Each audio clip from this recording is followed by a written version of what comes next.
pink jersey today. 5:30 down in the general classification, so no danger. The man you see on your screen, 25-year-old Jonas Hintola, racing for Team Novo Nordisk, the all-diabetic team, spreading their message of changing diabetes. He's the man who's about to be caught now. Kamil Gradek's been there as well, the one pro cycling rider, rides for the British team. Polish rider riding for his national team here, though. And the only man still up there ahead, Adrian Kurek, the Polish national champion. Now, the Polish national champion started the day just 10 seconds away from the overall lead of Peter Sagan. But, of course, as Hintola waves goodbye to his break opportunity, Magnus Bäckstedt next to me, it seems as though we might be heading for another sprint again. Yeah, it certainly seems like it, but this particular finishing circuit is actually quite a difficult one, and it provides enough opportunities for late attacks and potentially even going for a longer break. If they bring these riders back now, then they're opening themselves up to all sorts of potential opportunities in the latter part of the stage. And he was mentioning Taylor Phinney. He actually did go just after the top of this drag and managed to stay away all the way to the finish, so it's certainly a possibility of doing something in the final. So it's not necessarily an outright sprint, and if we come into the sprint, it's a very, very fast one indeed. Just like it was yesterday when Peter Sagan beat Caleb Ewan. Peter Sagan wears the yellow jersey. On the left-hand side of the Polish national champions jersey, it's Adrian Kurek. Rather confusingly in that white and red, because it's the same jersey that the Polish national team's wearing here, but he's not racing for the Polish national team here. He's racing for the normally orange-clad CCC Sprandi Polkowice. They provided him, though, with a beautiful Polish national jersey and shorts to match, so he's all in red and white. But Kurek's still out there, on the bike as well, as you can see, and he's been the strongest by quite a way. He's still got 1 minute and 35. Yeah, still got quite a decent gap, but like we just said, this circuit is very, very tough, and it doesn't necessarily mean that he's going to have the legs to stay out there. Although after a big effort like this, it would certainly be nice to see him get some sort of a reward for it. Well, he's got a reward with the blue jersey at the end of the day. He's taken the most combative jersey, as they call it here. There's no best young riders jersey at this Tour of Poland, so don't be confused when you see Caleb Ewan in the white jersey at the end of the day. That's the white sprint jersey for their best sprinter. That belongs to Peter Sagan, but of course Sagan, the leader of the race 31 overall in 2011, is just looking after it for him overnight. Now we're coming in towards the finish line for the first time today. And you can just see all the inflatables you're used to seeing at this race. Yeah, there's quite a lot of them in Tour of Poland usually. And coming up, it's a long falls flat drag from about 2 kilometers out to the kilometer sign. And then you turn around what is effectively a big roundabout. And then it's falls flat downhill all the way, pretty much all the way to the finish, I should say. It's not quite, but it looks like it's a bit of headwind today as Gradek is finding his quite hard work. Well, great crowds as always on the Tour of Poland. This is the 74th edition of the race now. World Tour since the mid-2000s. You can see that Orica Scott are controlling things for Caleb Ewan. They eye a sprint victory today. Behind them, Bora Hansgrohe. They're working for Peter Sagan, who, of course, holds the yellow jersey, and he's in about 15th position, right in the centre of your picture. Now, there's a bit of news to bring you from the last intermediate sprint. And that was that Wout Poels, Team Sky, of course, injured and had to miss both the Giro d'Italia and the Tour of France this year. Well, he was there able to take the last bonus second and move himself up in the overall general classification. Something we saw Nathan Haas of Dimension Data able to do yesterday.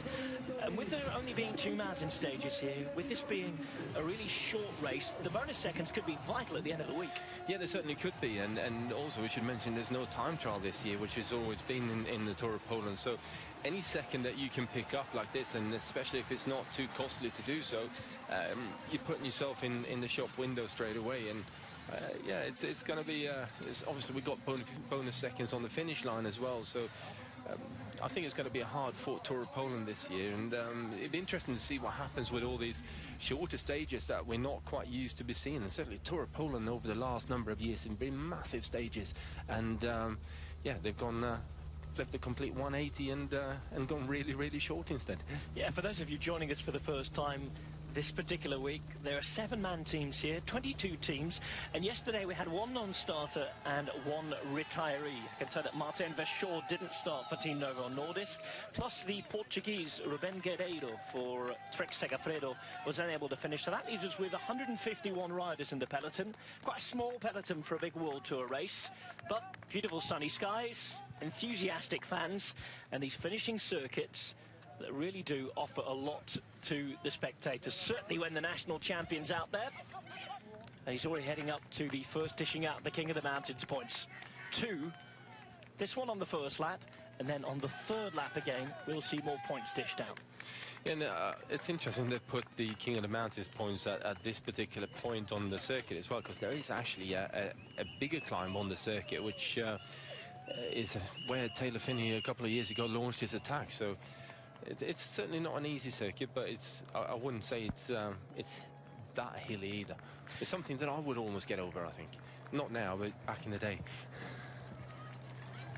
Well, no Taylor Phinney here. He was busy racing the Tour de France. Cannondale Drapac have sent a team out here. 6 riders are here. We'll see who is going to take up the work to try and chase down this breakaway. They've got it fairly under control, however, at the minute. We'll be back right after this. 58 seconds to gap.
Dragons and rescuing princesses.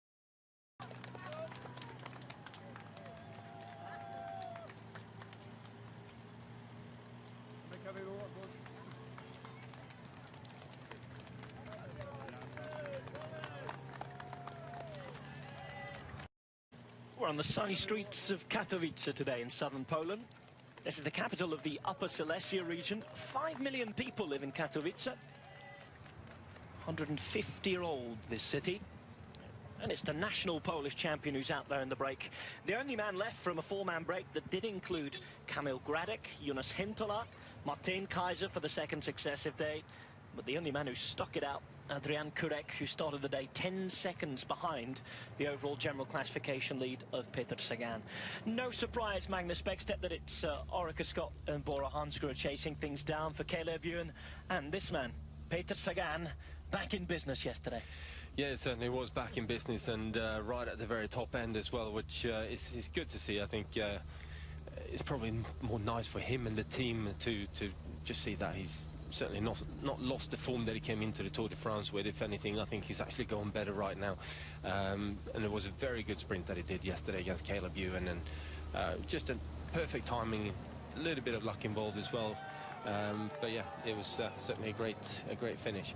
I'm looking forward to today as well, seeing Peter Sagan against Caleb Ewan, because Caleb came very, very quickly from behind yesterday, and has Peter got anything to respond with if Caleb gets the perfect lead-up? Because yesterday I think Caleb ended up in a position where he lost all his lead-up men way too early. I think we saw Luka Mesquet just getting...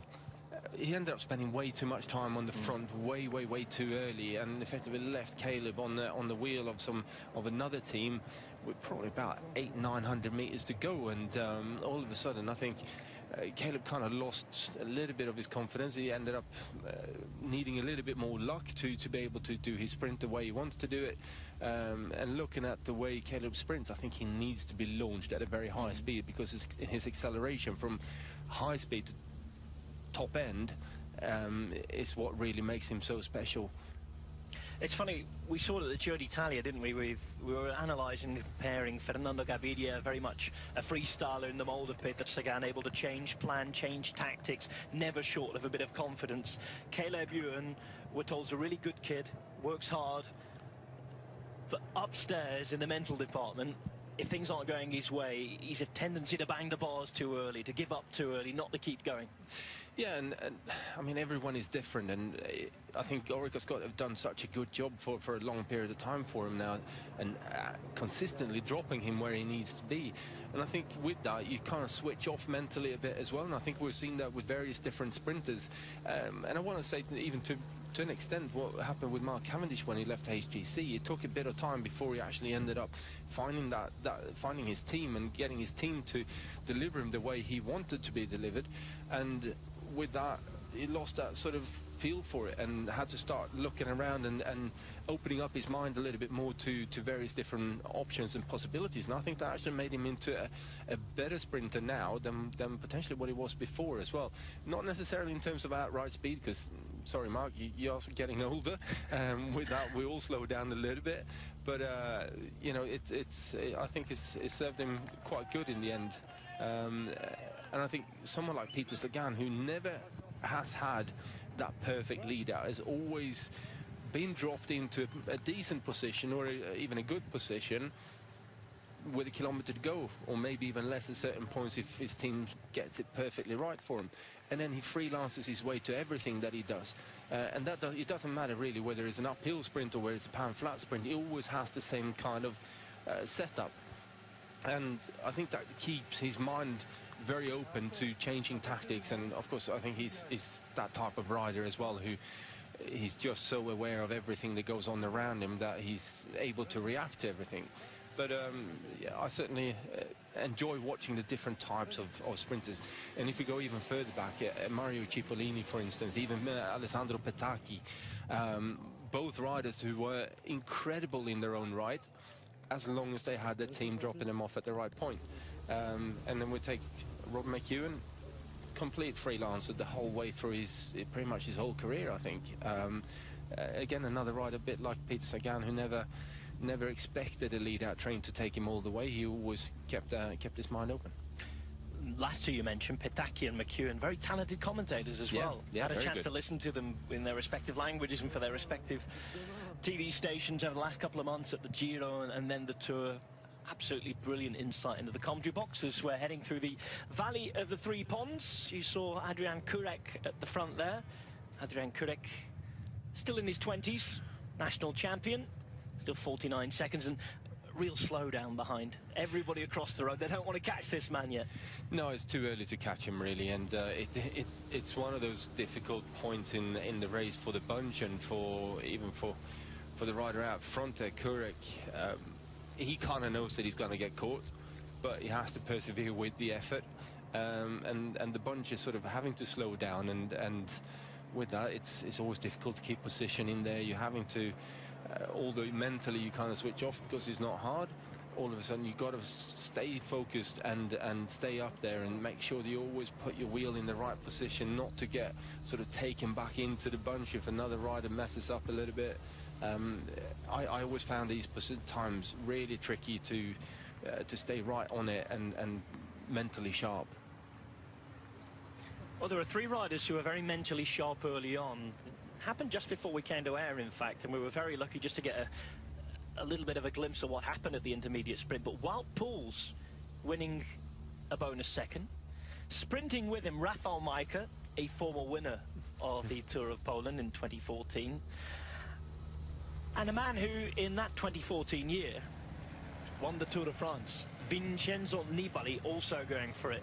3 guys who expected a head forward. We think certainly in the case of Poels and Nibali, they're going to the Vuelta a España. Yep.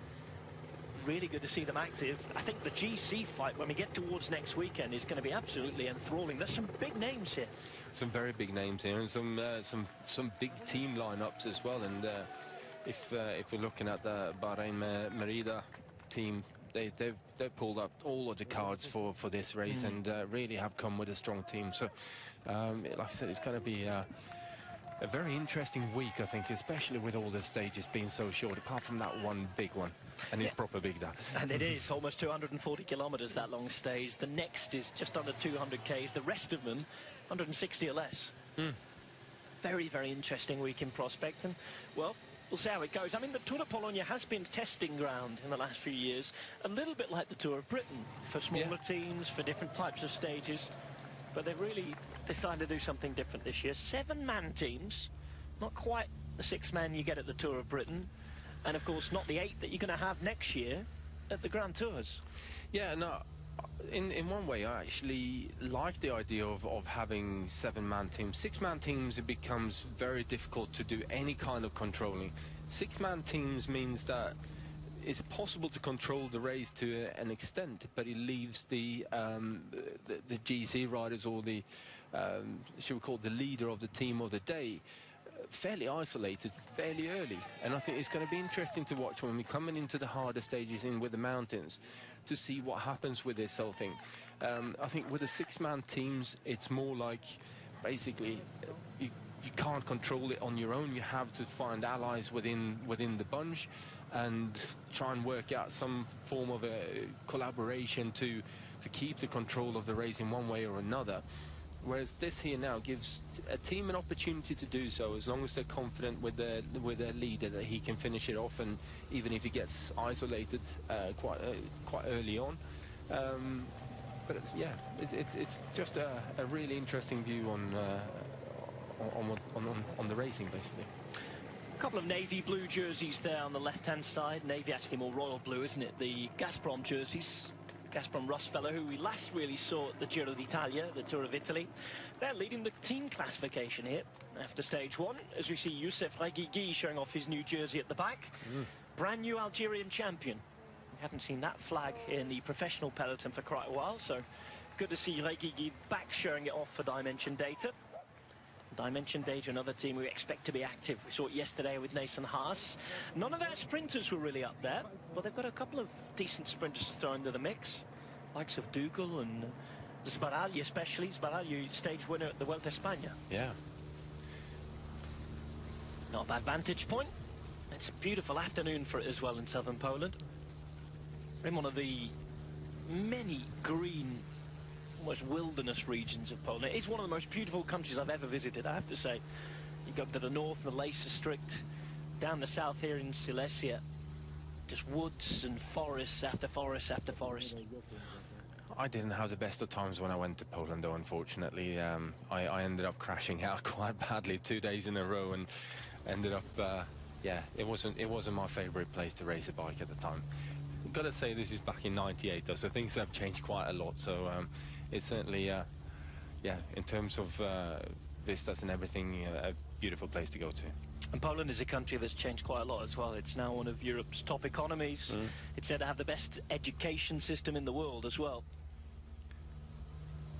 It certainly is a country that should be on your list. Now, action from the back. It's one of the Polish national team riders. Yesterday we saw Paweł Franczak out there in the sprint in the top 10. And this won't be confusing at all if he catches on to Kurek. Well, Kurek in the national team jersey, which... National champions jersey. The national champions jersey, there you go. That actually has the national flag, and you can see on the left-hand side, so it's the white upper part in the shape of the Polish national flag, the red bottom part. The national team jersey has a big red stripe down the centre, a little bit like watching Ajax play soccer. 24 seconds then, and this gap is becoming bridgeable. Interesting to see this movement from behind. Yeah, it's caused a bit of a reaction there straight away, and with this circuit being, like I said, fairly grippy, it's got enough drags on it. I think it's an opportunity for a smaller breakaway to work really well together and actually pull out a bit of an advantage here. So it's not like it's a pan-flat street circuit where all the riders are going to bowl around and you're having to ride, you know, Mach 1 to actually get away from the bunch. It's somewhere where you can lean a bit on the pedals and actually use the strength that you have, not just the pure speed. It's Paweł Bernas, who was actually in the break yesterday. Just under 40 kilometres to go. One of the riders who was chasing him, who's actually just been caught behind, that little splinter group has been brought straight in by the peloton. A big reaction from them. That was Manuele Boiro, who could be a very dangerous rider, the Italian time trialist, racing for Vincenzo Nibali.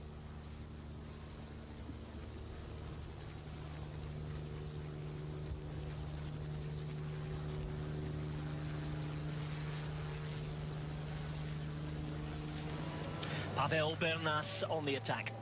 Just ahead of him is his national champion Adrian Kurek. Two Polish riders out there.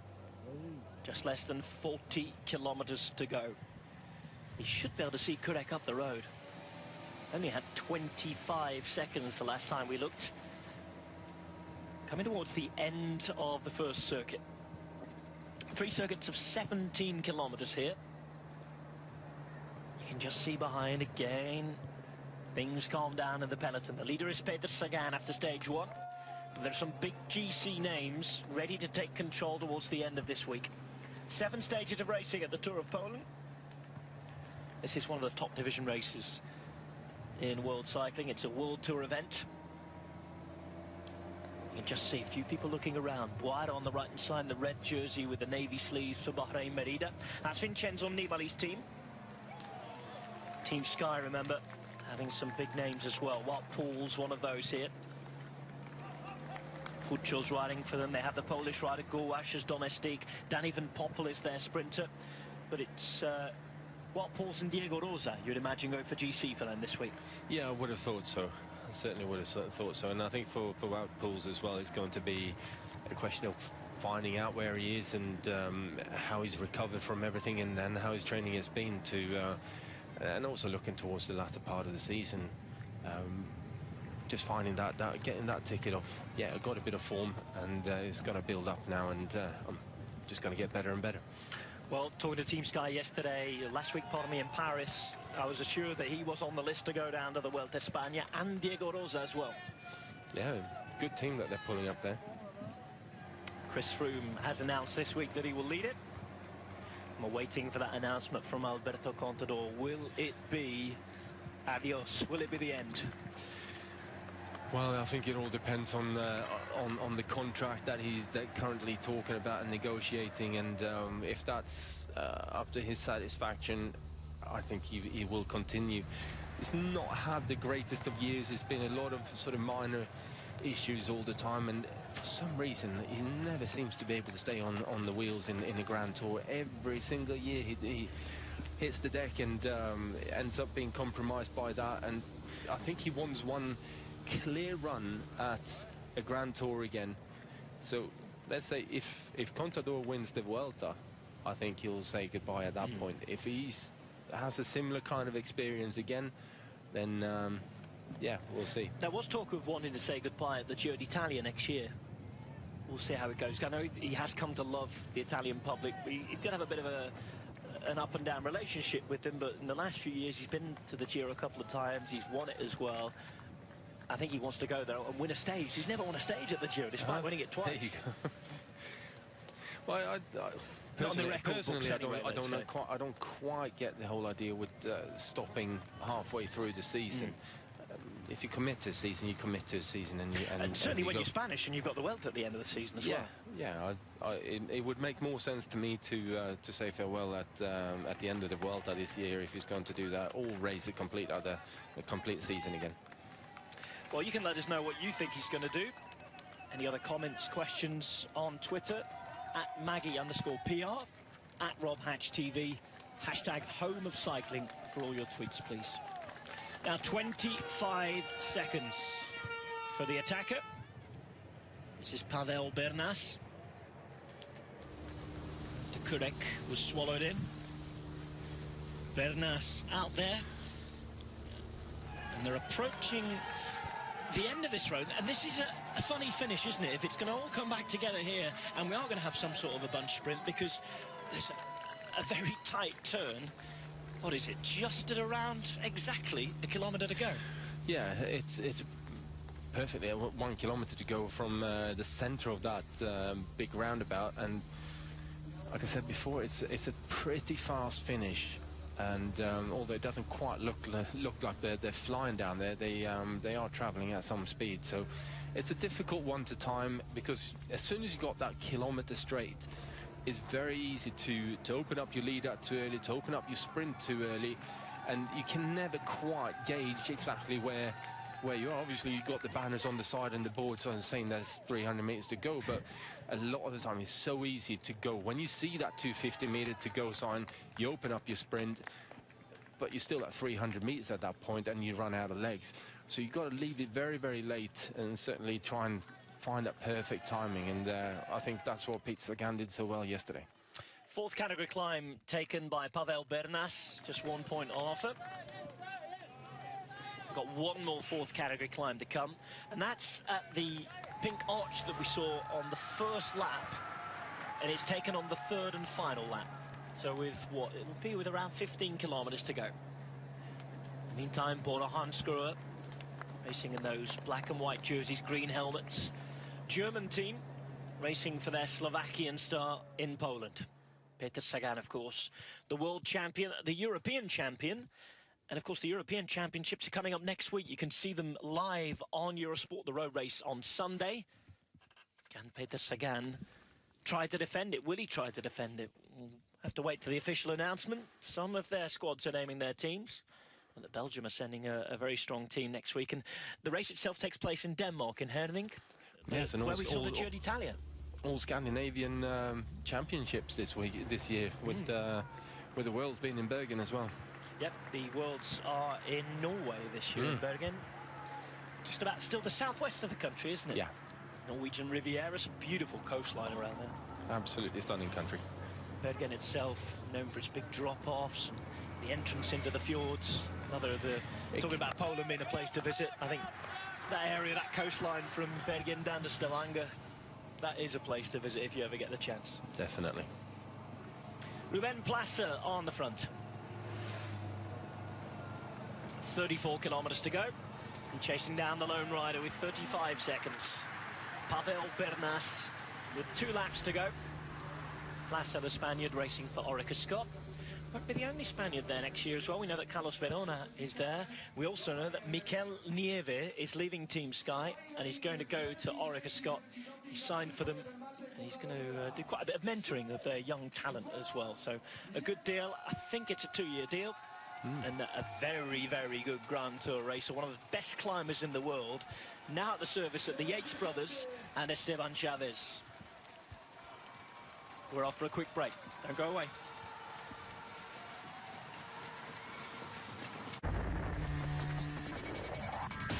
In the women's Euro today, playing in the quarterfinals, Austria against Spain.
The lone Polish rider, Paweł Bernas, who rides for the Continental or Third Division team Domin Sport. Rode at Pro Conti level last year for the Verve Active Jet team. 27 years of age now, and his biggest ever win, you'd have to say, was the GC of the Volta ao Alentejo, which is a very good under-23 race back in 2015. Really good race for a lot of the top developing talent in Europe and in Portugal. There's some really hard racing, isn't there? Yeah, always very, very hard, very fast racing in down in Portugal. And yeah, if you can be right up there with them boys, then you're certainly going well. But unfortunately for him, I think it's kind of stopped a bit there, and he hasn't really developed as well as probably everyone was thinking he would. And I think that's why he's not finding himself in any other real big teams. He's done most of his racing this season on the Polish domestic scene, actually. He's only raced once abroad, and that was at the start of the season in Hungary. See a bit of wind about, but look at that temperature. Cracking 32 degrees in Katowice today. Nice. As Bahrain Merida start to take it up. Now, of course, they're here with general classification ambitions for Vincenzo Nibali, but let's not forget that Niccolò Bonifazio's here as well. And after that crash in the run-in yesterday, there's a lot of guys who feel that they missed out even just being in the mix as well. And there are a couple of pretty nasty injuries in that crash we saw, in particular to Alex Dowsett, who had a bit of a chain ring rash on his chin, of all places. He really did get caught up in stuff. Yeah, I mean, it's just one of those things when you go down on the ground, you get ridden over, and sometimes you end up with those marks there. Luckily, it wasn't anything too severe, should we say. It's some good scratches, but nothing too bad. So he's back on the bike again, which is good. Well, Bernas still 26 seconds ahead. We're on the second of 3 17-kilometre laps today.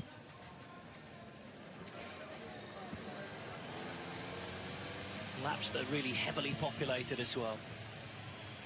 Heading out towards the lakes, past the airport, and then back into town. It's that very, very funny 180-degree turn. The roundabout right where the last kilometre starts. Positioning towards the end there is going to be vital, and the fight coming in towards that last 1 kilometre banner. If this all stays together, it's going to be quite something to watch. Yeah, it certainly will be. And I'm not sure it will stay all together, though, because we saw on the previous lap the attack going up that drag, or we should probably call it climb, because it's fairly significant. And there's enough of an opportunity to put a good move in there. And unless the sprinters teams are really well organised and they've got enough firepower left, then I think there's an opportunity for some, should we call it, good climbing rollers to have a go off the front at that point and try and do a solo win. And we've already seen Taylor Finney pull that off in the past. Trek Segafredo on the left-hand side of the main shot on the right-hand side. They're back to their normal jerseys, as our Team Sky after the Tour de France, when both teams decided to confuse us with white jerseys for 3 weeks. Yeah, I prefer the standard kit. Trek Segafredo with the black and red. Team Sky, of course, with the black and blue, as opposed to the white that they both wore in France for 3 weeks.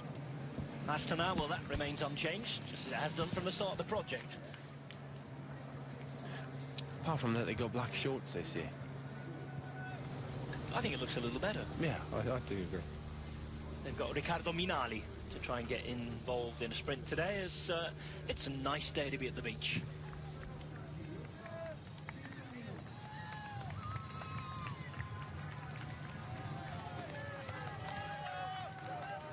No time for Bernas to appreciate the view.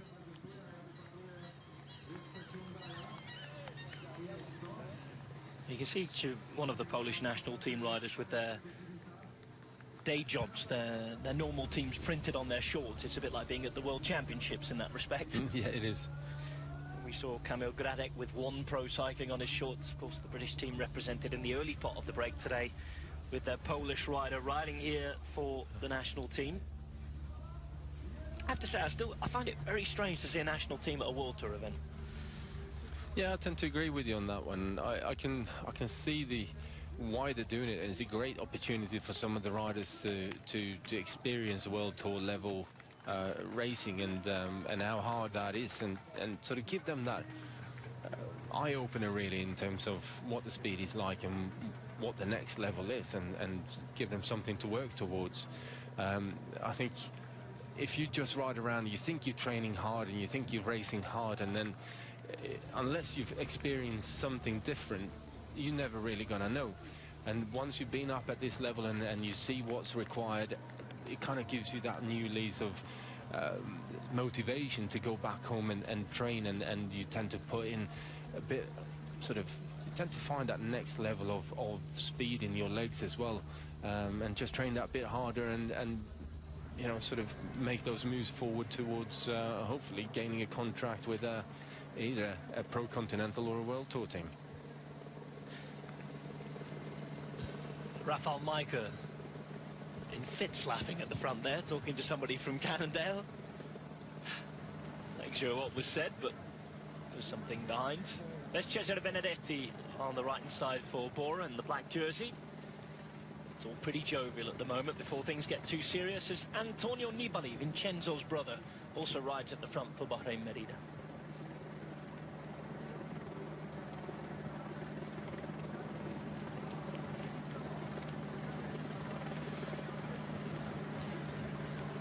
We're approaching the final 25 kilometers now of stage 2 of the Tour of Poland. It's been a slow day today. 4 men in an early break. They had a maximum advantage of about 3.5 minutes.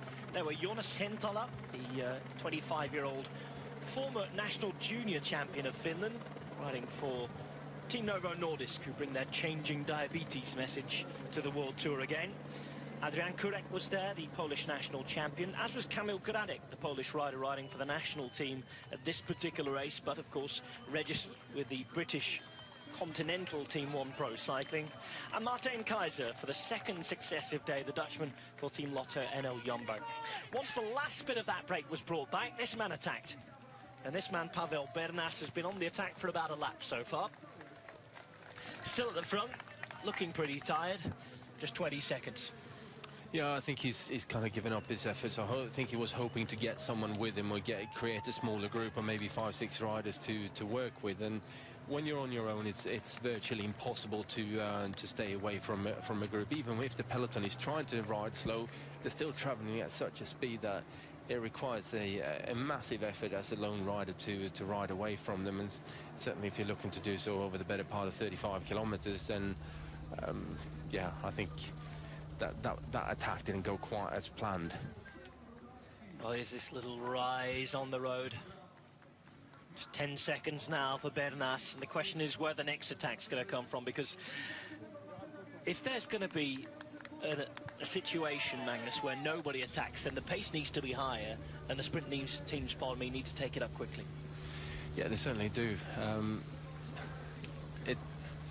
mean, it's a difficult situation right now with 25 kilometers to go. It's almost too late to go for a real long move, but at the same time, if you get the right composition of riders, then it's definitely worth having a go at it. But I think also that there are too many sprinter teams here, too many big sprinters here who've got strong teams with them and they all want to control this. And I think especially with Caleb Ewan missing out yesterday, they desperately want this stage to come down to a finish. And with that, I think that there's been that kind of vibe within the peloton already that this is not going anywhere.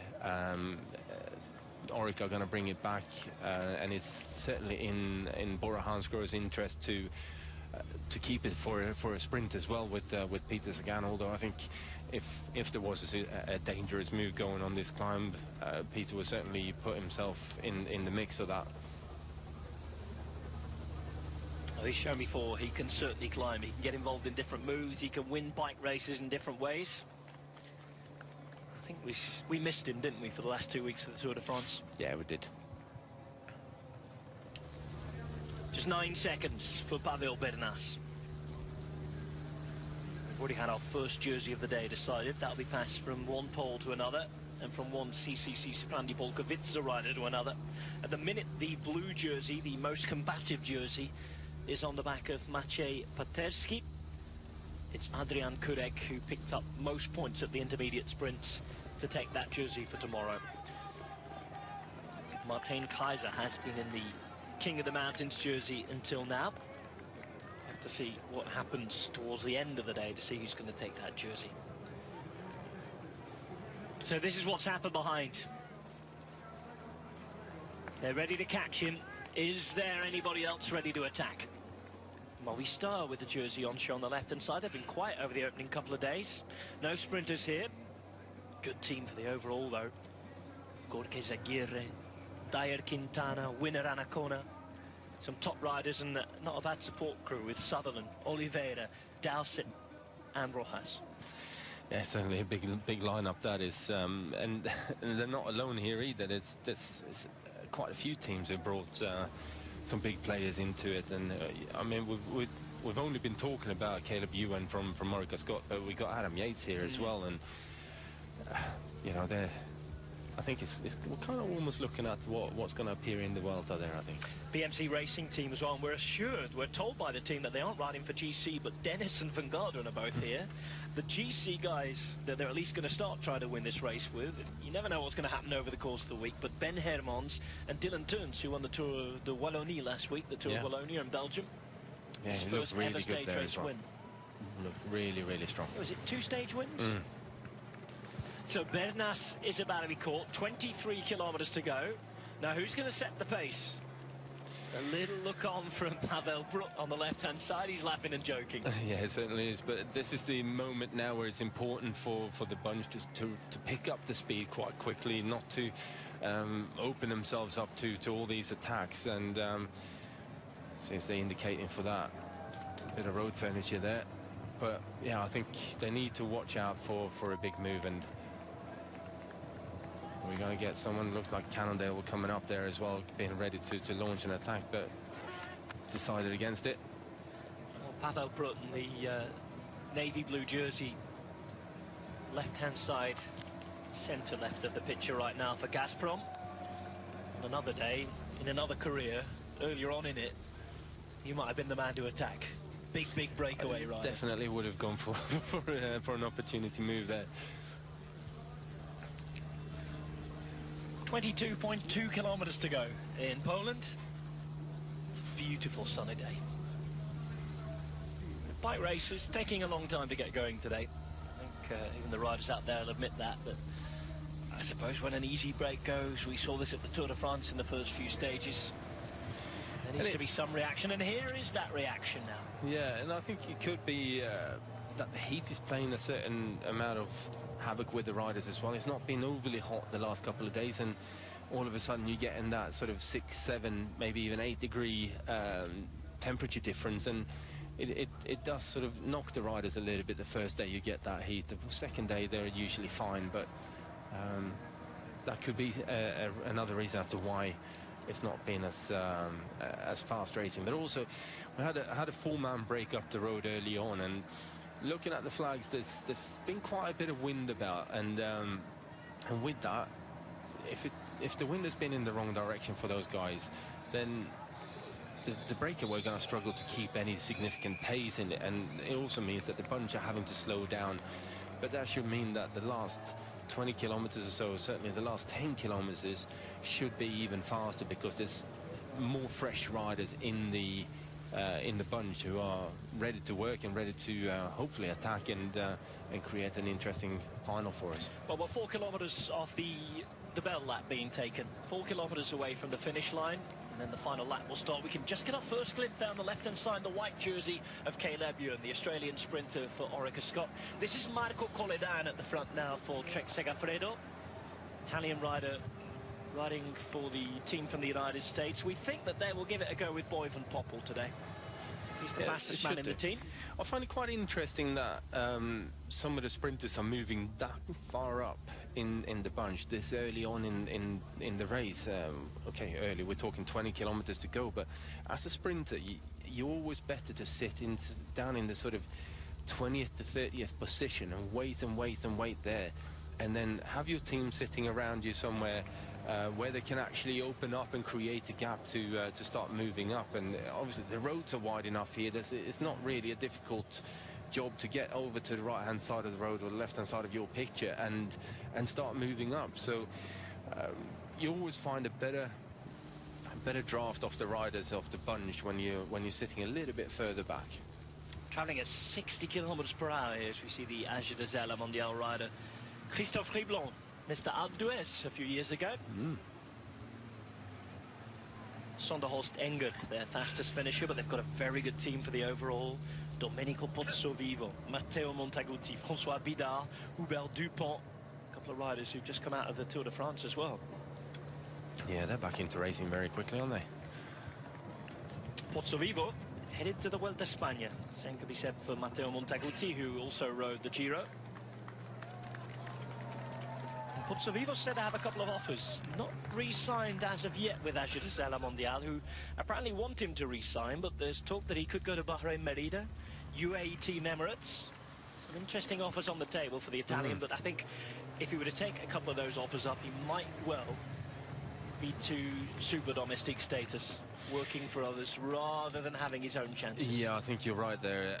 It's always, I think if he went to UAE, he'd probably be better off than going to Bahrain Merida, because over there it's all for Nibali, and at certain points, yes, there might be a bigger contract on the table from one of those teams, but you got to look at what you have and what your ambitions are, and not always chase the dollar signs, because at the end of the day, if you might make a couple of bucks more going into a different team, but if you're not able to produce the results that you want to do, then all of a sudden you're going to find yourself actually losing out.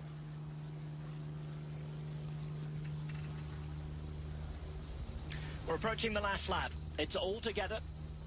All forms of brakes that have been out at some point during this stage 2 of the Tour of Poland have been reeled in. Pace isn't too quick at the minute, however. There's no real fight for position at the front. There's a lot of looking around, a lot of being wary of those in the peloton. The peloton that is 151 riders strong. We've lost 2 riders already in this race. Ruben Guerreiro yesterday, the Portuguese for Trek Segafredo, as well as Martin Verschoor from Team Novo Nordisk. Fumiyuki Beppu on the right-hand side, third wheel, just sitting behind Cesare Benedetti of Bora Hansgrohe. On the right side, BMC moving a couple of riders up. That's Daniel Oss. If there's going to be an attacker, why not he? He had a go yesterday.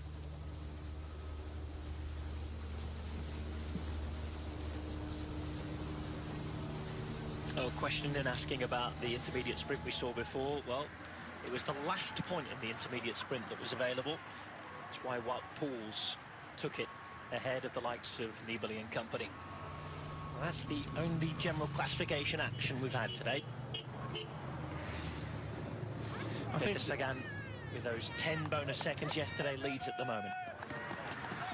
I think this is a good opportunity and a good circuit for someone like Nicky Terpstra to have a go at the top of that climb, the final time up there now.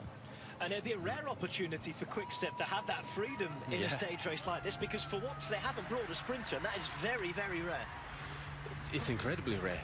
They always have a sprinter with them to race, but at this point in time, I mean, it's a great opportunity for those guys to have a go and race freely and not having to worry about bringing the sprinter into the finish line. So I think, yeah, for Nicky Terpstra, this is a perfect setup, a perfect opportunity for him to have that go.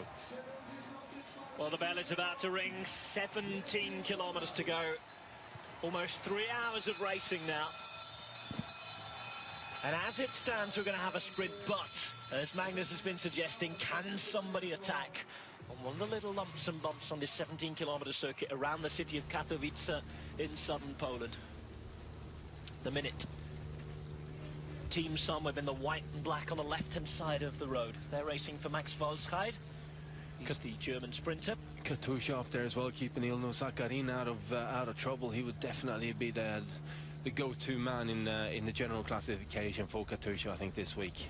Well, Zakarin and Spilak, let's not forget as well. Yeah. They've got a very strong team. Matej Mamikin, good fast finisher. Yeah. Alberto Losada, Kochetkov, who's a fast finisher as well. And Jose Gonçalves, who's just signed a new contract. So a happy camp. Yeah, I think it is. It's definitely a happy camp. I think they could have probably, well, they were certainly hoping for a bit more coming out of the Tour de France. So I think that they got a bit to sort of catch up on, if you will.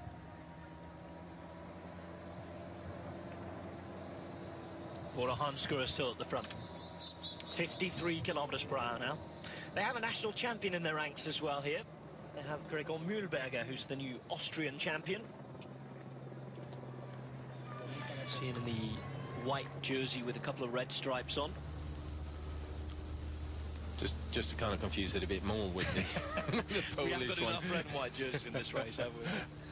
For those of you tuning in a little late, we've got the Polish national team racing here, but we've also got Adrian Kurek, Polish national champion, racing for CCC Sprandi Polkowice in a jersey that looks very similar to the Polish national team. And it's got the same sponsor, so the national team has got the same sponsor as their pro team, so there we go. But here we go, his first couple of attacks coming. And it's, of course, the King of the Mountains points that are on offer as well up here. King of the Mountains points that are taken by the rider from Oss having a go national now. team. And this is Daniel Oss. And this is where the first real attack has come. We saw this yesterday from Daniel Oss. BMC racing without a sprinter here, and a chance for the man from the north of Italy, from Trentino, to get away. By the way, he's taking his bass guitar to this race. Saw him putting up some Instagram stories yesterday, playing away and annoying whoever he's rooming with.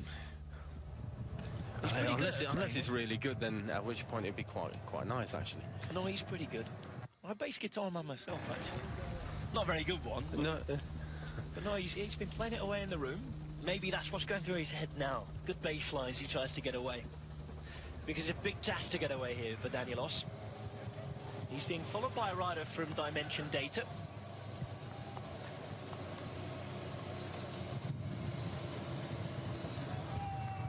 BMC who've come here with Rowan Dennis, Floris Hertz, Ben Hermans, Samuel Sanchez, Dylan Turns and TJ Van Garderen. Oss there away, and decent gap. Decent gap, and the Dimension Data rider there is finding himself in a rather awkward spot, because closing a gap on a rider like Danny Oss, who's trying to pull away from the peloton, that takes some doing. And when you get caught there on that sort of 30, 40, 50 meter gap and you can't close, it doesn't matter how hard you're trying, you're not edging any closer. It's a somewhat demoralizing sort of position to sit in. Little look behind, Oss on one of his new bikes. Something else he was busily posting on social media the other day, a new bike day as well. I guess for the pros nowadays it happens quite often, doesn't it, with all the new models coming out? Well, it's not just the new models, it's a Grand Tour on a bike, and it's starting to feel different underneath you, and the moment it does that, then it's time to swap and get onto something else. So obviously it almost seems like the bike manufacturers now are coming out with their bikes already in July, August for the sort of next year's models, and with that, of course, the pro guys here are going to be on those models straight away. They'll be the first ones to ride them.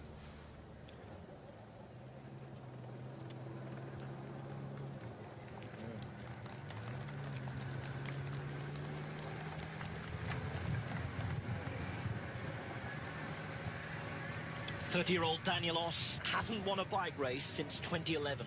Stage 6 of the USA Pro Challenge.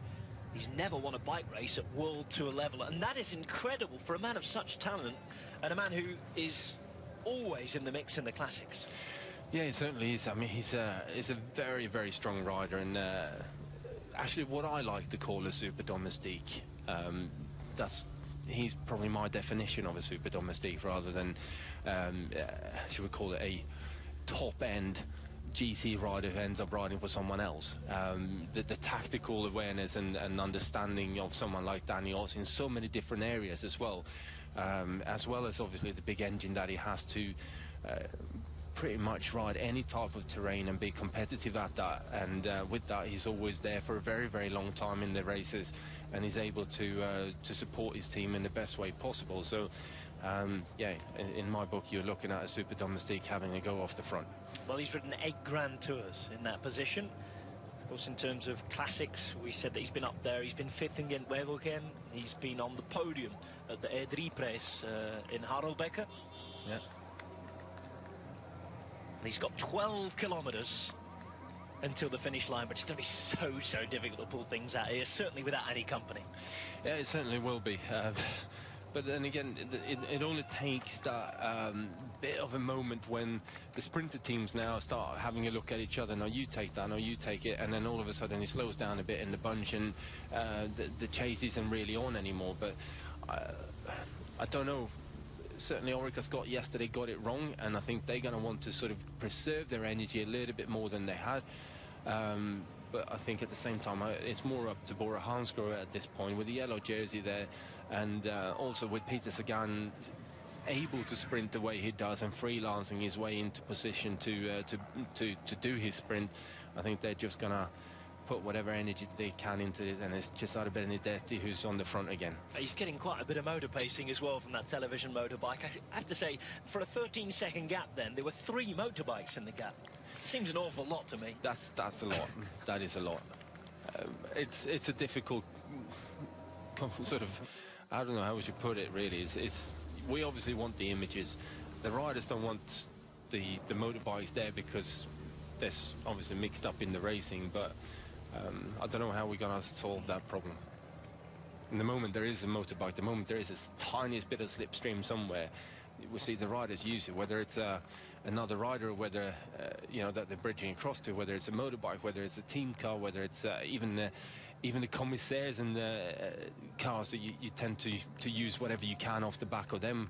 So yeah, it's just the way that the guys are racing.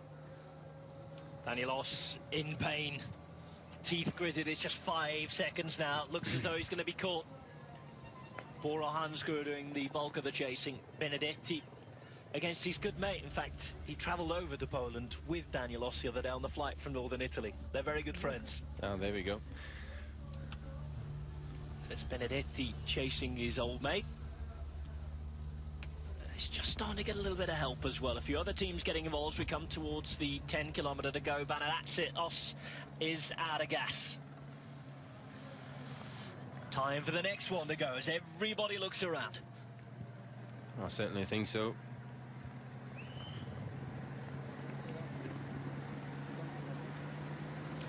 First vision of Bob Jungels in this race on stage 2 of the Tour of Poland with 10 kilometres to go.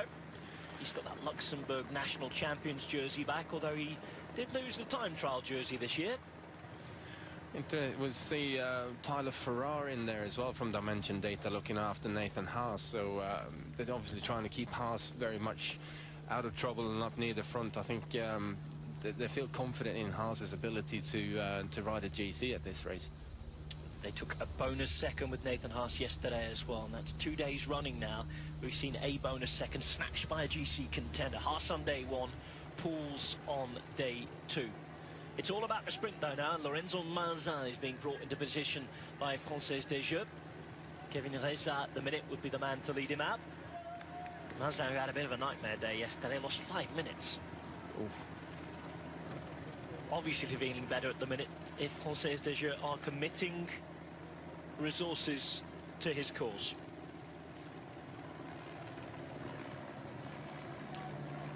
Katusha there with Spilak on the right hand side. On the left you can see Zakarin, and on the right hand side Manuel Eboir is the man just looking around with the gold helmet on, red and blue jersey, looking for Vincenzo Nibali, no doubt. Yeah, no doubt. There was obviously until 3 kilometres to go.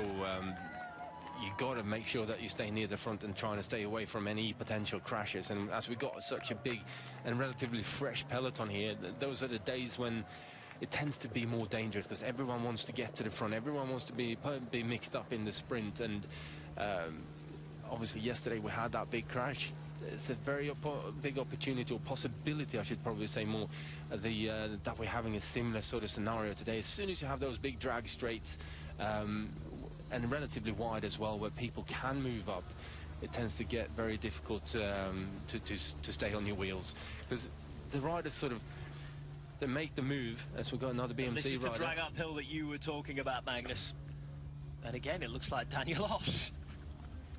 It certainly does. And it's Bob Youngles who's getting involved with him this time, and this could be dangerous. Daniel Oss is there. Again, another dig after a brief rest. Bob Youngles is following him, and Bob Youngles is a very, very dangerous customer if he's to get away. Two of the top rouleurs in this bunch, and Bob Youngles, as well as being a rouleur time trialist, he can climb. Second year in succession, he's been the best rider, the best young rider at the Giro d'Italia. Yeah, he certainly is a very, very talented bike rider, and a very diverse rider as well. He can ride the classics and he can ride the climbs, and certainly not a stranger to this kind of opportunities either. Bob Youngles, a man who will be looking at for the general classification maybe at the end of the week as well. There's no time trial in this, so we'll have to see how he goes on the big climbs. Here it looks as though he's caught, but again, all of these attacks towards the end are forcing Bora Hansgrohe just to use up that extra man. And okay, we know that Peter Sagan can surf his own wheels, but they have to make it as difficult as possible for Sagan and his team to win this stage. Yeah, I certainly think so. And a good thing for this sprint is that here goes Nathan Haas. Haas with the attack then. Dimension Data with their man out on the front. And who's going to follow him? Sky behind have one rider there.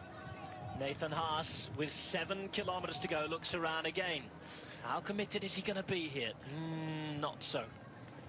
He wanted company. I think he wanted company, but the way he did that attack, going straight through some quite narrow gaps in the bunch, he was never going to get a rider to follow his wheels. But interesting to see there's enough teams there with GC aspirations who respond to that, so they clearly got respect for Nathan Haas. Well, that's Bert-Jan Lindemann, who was desperately trying to get across to Nathan Haas. As Haas looked around, there was a little bit of hesitation when they didn't quite catch him, so he settled down and continued to ride. Here is Haas again. He doesn't quite have the gap he wants, but starts to commit himself once more. Can somebody get across? Lindemann wasn't able to do so. No, this is the difficult drag up here now, where I would say this is the best part and the best springboard to go for an attack. But Haas sitting up there, he's not quite getting the gap, and doesn't really want to commit too much power to it either. Peter Sagan waits with 6 kilometers to go.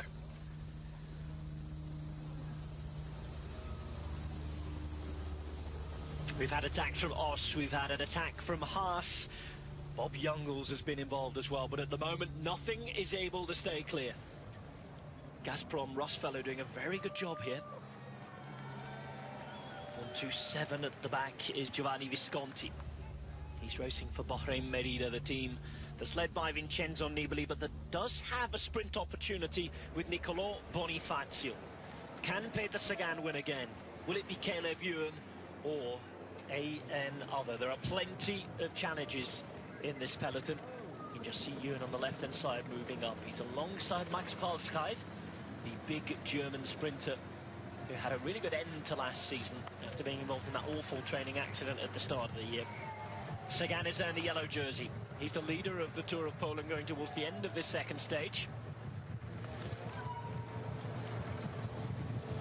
UAE Team Emirates, remember Sacha Modolo and Roberto Ferrari they have. It was Ferrari who was their best finisher yesterday, but there was also a big crash towards the end. But all eyes on this man, Peter Sagan. Gone are the long locks, gone's the film star look. He's gone for a battle-ready skinhead look. Yeah, it certainly has. 5 kilometers to go. And it really is pulling on at the front now. On that long straight that's going to lead us with just about a kilometre to go into that roundabout, that 180-degree turn. Again, interesting that Caleb Ewan is right up there on third wheel already with 5 kilometres to go. I really don't think that is the best place for him to be. And Luka Mezget's already his lead-out man, already in second position. Yeah. Interesting to see how they're going to play that.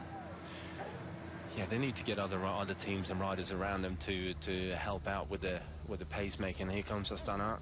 And they're looking for Riccardo Minali. Still looking for his first serious professional win since turning pro at the start of the year. Of course, from very good cycling stock, and he had some decent results in his first professional races, the likes of Dubai Tour early on, when he was against some of the top sprinters in the world. He certainly has the speed, Minali. He's got some experienced men to pilot him in position as well. Likes of Luis Leon Sanchez and Oscar Gatto. Movement for Quick Step on the left-hand side. They're really pulling things along here. Price's bike very, very similar to his dad.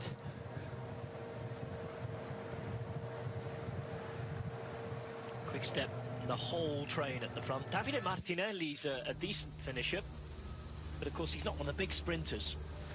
Neither is Rémi Cavagna, who's a young French time trialist. Niki Terpstra, we all know what he can do. Vakoc, good, but you wouldn't expect him to beat the likes of Sagan and Ewan in a sprint. Same with Max Schachmann. It's an interesting tactic for them to go to the front. I wonder what they're planning here. Well, it could be.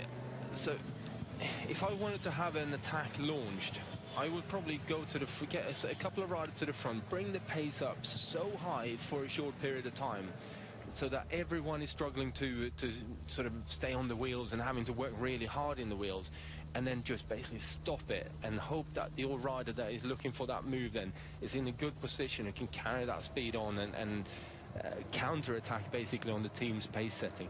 A little look round from Niki Terpstra, who's setting that pace on the front. There it goes. 2.7 kilometers to go. Katowice, our destination on stage 2 of the Tour of Poland. Max Schachmann is up there for Quick Step at about 7th wheel. It's now Luka Mesgets, already the Slovenian champion, riding for Orica Scotland. Look who's on his wheel. Still 2.4 kilometers to go here. And what happens? And there's the move. There is the move from Quick Step. And it looks as though it's Vakoc. Yeah, it certainly looks like him. Peter Vakoc, the former Czech champion, out there attacking, having a go. Niki Terpstra set him up a minute ago. 2 kilometers to go, so we got this one long straight up here now, it falls flat uphill and then come around the roundabout, and there's a kilometer to go down to the finish line then. So Vakoc is really going to have to work hard, especially at this part here now. This is where he'll make or break this this attack, and if he can cause the riders in the bunch behind to sort of go, well, oh, this is costing me too much energy to bring this. But Caleb Ewan on the front there already now, with Mesgets trying to sort of encourage other riders to come through and do the work. It's Patetsky who might be about to save the sprinter's day, because Patetsky's trying to come across here. He's in the dark blue jersey. He's bringing a rider with him from Lotto Soudal. Remember, they have Jens de Bussere, also a rider hanging around there for Dimension Data. It's getting very messy as a real lack of control, just like there was yesterday. Yeah, very much a lack of control. And this is what I said with the 7-man teams. That one extra rider makes such a big difference. And this is certainly a very interesting finish. And Nathan Haas is up there again, very close to the front. Is he going to have a go in the sprint? 3 Sky riders up there as they approach the final kilometre. Sky, remember, riding for Danny van Poppel, the rider from the Netherlands here. Here is that roundabout. Vakoc looks as though he's about to be caught. 1 kilometre to go. Vakoc being chased down. Sky already with Van Poppel behind. But what is the damage that's been done to Peter Sagan? He's way down in about 15th position. Has to move up here. Has 900 metres to do so. Should be okay if he can make his position. Vakoc is caught then. Sky have 4 men in the lead out here, all ready to do their job for Danny van Poppel. Regigi on the left-hand side is there, the Algerian champion for Dimension Data. Just behind him, Roberto Ferrari. Rui Costa's up there on the right-hand side as well. Van Poppel on the right.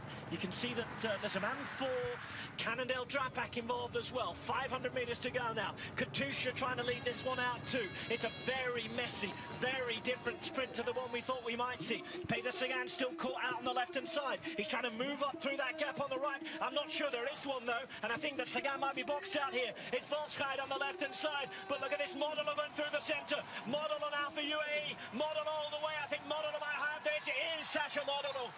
Model for UAE Team Emirates in what was an almightily messy sprint. Sagan boxed out. Model takes it, and it was a big, big win for a man who hasn't won for quite a while on the World Tour. Yeah, that was very much a sort of have your luck on your side and get through, find that gap, and I think, yeah, Modelo did that very, very well, and he tends to be a man who goes well in the sort of messier sprints. It's very similar to what I've seen in the last few years that we've had this finish, when there's been a bonus sprint, by the time you get into that top roundabout, you need to be in the sort of 5th or 6th wheel already up there, and then you got opportunities to sort of move left to right. By the time you're down into 10th wheel, there is no way of coming back from there. You're boxed in because of how fast this sprint is. Everyone was basically flat out from about 600 to 700 meters to go, and there was just no more speed in it. Well, Ferrari had been up there, his teammate Rui Costa was there as well, and that is Sacha Modolo's 4th win of the season, his first on the World Tour for over 2 whole years.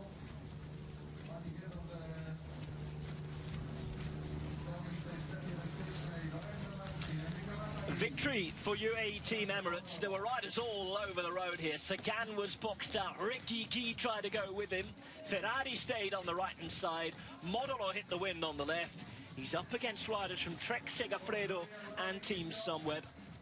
But Modolo didn't really have any competition, despite the fact that Van Poppel was gaining all the time. Van Poppel did enough for 2nd place there, and I think it's Valsheid who finishes in 3rd. Boy Van Poppel through the centre. Danny finishing in 2nd place.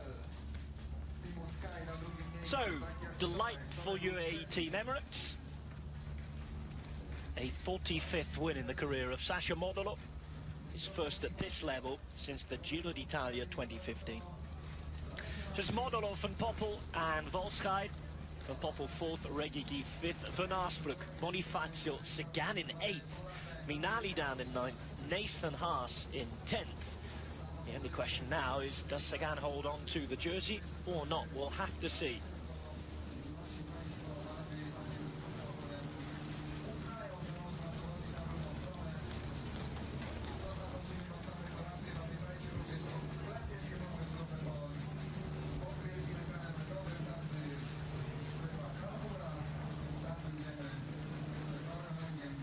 So this is the sprint again. A lot of moving, a lot of having to check of brakes there. It's all boxed on the left-hand side as they come downhill through that little chicane. Modolo at the minute is on the wheel on the left-hand side of Roberto Ferrari. Marcinski was involved in the lead out on the right-hand side for Lotto Soudal. Debussy was nowhere to be seen. All the action on the left here. And watch Modolo come off the wheel, red helmet. It's Van Arsbroek who just can't get through. Modolo finds his space, hits the front. And despite Van Poppel coming from a long, long way back on the right-hand side, it's Modolo who is just about the quickest. Modolo, Van Poppel, Valsheid.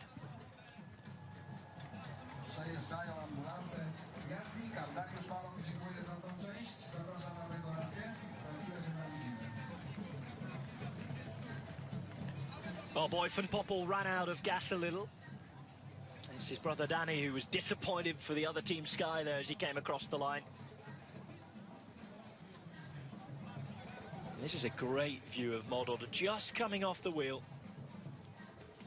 Moves across the road, doesn't get in anybody's way though. Regigi not having the speed to come through. There is Danny Van Poppel on the left-hand side. The finish line's 5 meters up the road. We might have a different winner. He's not quick enough though. It's all down to the Italian, the man from the northeast, Sacha Modolo, who wins stage 2 of the Tour of Poland.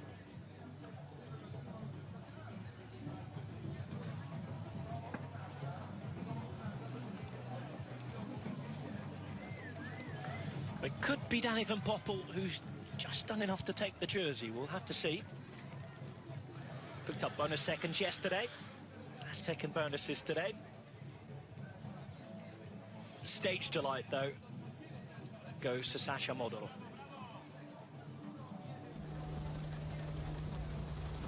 So has Peter Sagan done enough to keep the yellow jersey? Mathematicians' boffins are on it. Sagan was never really in the shout there, was he? No, he never was. Not even a kilometre out. He was already too far down, and this sprint is so specific and particular that you have to you have to be right there in the top 5 as you come out of that roundabout, or it's becoming very, very difficult to move up. Well, Peter Sagan's team rode a lot today. They'll be needed in the mountains, of course, for Rafał Majka. Didn't quite do it on the flat, however, just missing out there. Just taking control when it needed a little bit of control. So according to my calculations, Van Poppel took 6 seconds today and 4 yesterday. He's on 10 seconds. Peter Sagan is on 10 seconds. And Sacha Modolo is on 10 seconds. Who takes the jersey then? This is maybe why it's taking so long to decide. Well, they have to go on the points classification then.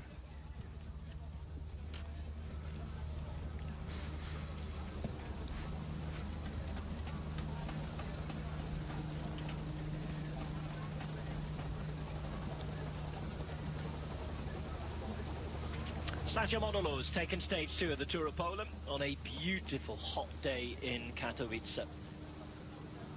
32 degrees out there in this city of 5 million people.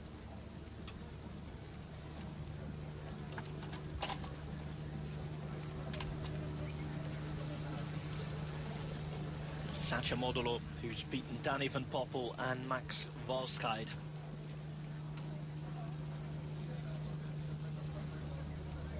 That's where all the fun took place.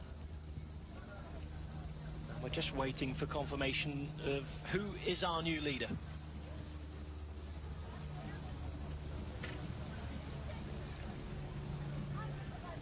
Fantastic sports arenas around, and conference centres has been a real injection of money into this city.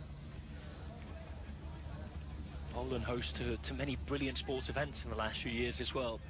The Tour of Poland has been one of the success stories that's gone on for the last 10 to 15 years at this level. Of course, we've had the European Championships in soccer as well. We've had the Volleyball World Championships, handball tournaments as well. We're talking about how good the economy's been in Poland, and the fact that there's a lot of sponsors to bring these events here, and the fact that this carries on like it is with these crowds is brilliant for cycling. Yeah, it certainly is. It's really taken already from the first year that Tour de Pologne was on the UCI calendar. It was a lot of spectators, and I think it's actually grown on year. So that clearly shows for all the sponsors that it's worth the investment. So at the end of 142 kilometers from Tarnowskie Góry to Katowice, the stage winner is Sacha Modolo of Italy and UAE Team Emirates.